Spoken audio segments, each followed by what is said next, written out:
Now after that she had ceased to cry unto the God of Israel, and had made an end of all these words, she rose where she had fallen down, and called her maid, and went down into the house in the which she abode in the Sabbath days, and in her feast days, and pulled off the sackcloth which she had on, and put off the garments of her widowhood, and washed her body all over with water, and anointed herself with precious ointment, and braided the hair of her head, and put on attire upon it, and put on her garments of gladness, wherewith she was clad during the life of Manasseh her husband. And she took sandals upon her feet, and put about her bracelets, and her chains, and her rings, and her earrings, and all her ornaments, and decked herself bravely, to allure the eyes of all men that should see her. Then she gave her maid a bottle of wine, and a cruse of oil, and filled a bag with parched corn, and lumps of figs, and with fine bread. So she folded all these things together,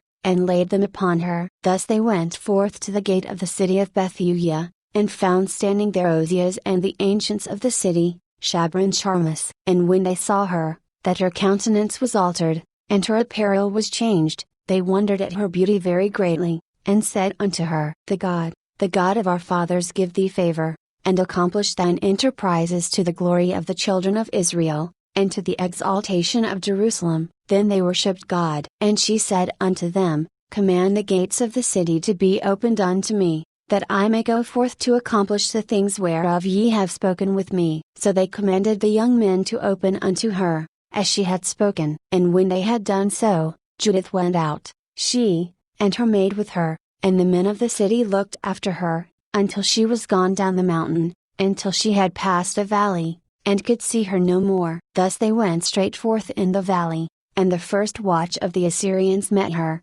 and took her, and asked her, Of what people art thou? And whence comest thou?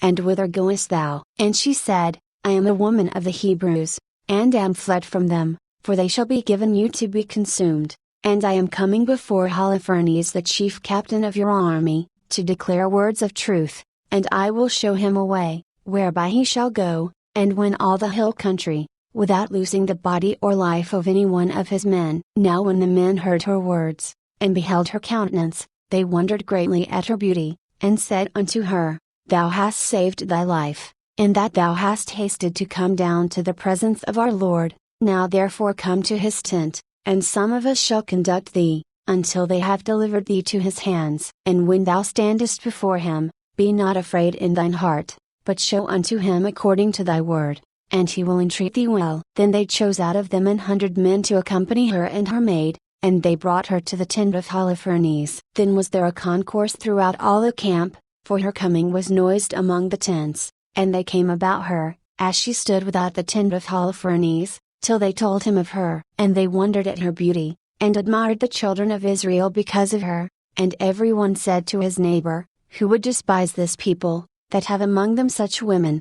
Surely it is not good that one man of them be left who being let go might deceive the whole earth. And they that lay near Holofernes went out, and all his servants, and they brought her into the tent. Now Holofernes rested upon his bed under a canopy, which was woven with purple, and gold, and emeralds, and precious stones. So they showed him of her, and he came out before his tent with silver lamps going before him. And when Judith was come before him and his servants, they all marveled at the beauty of her countenance, and she fell down upon her face, and did reverence unto him, and his servants took her up,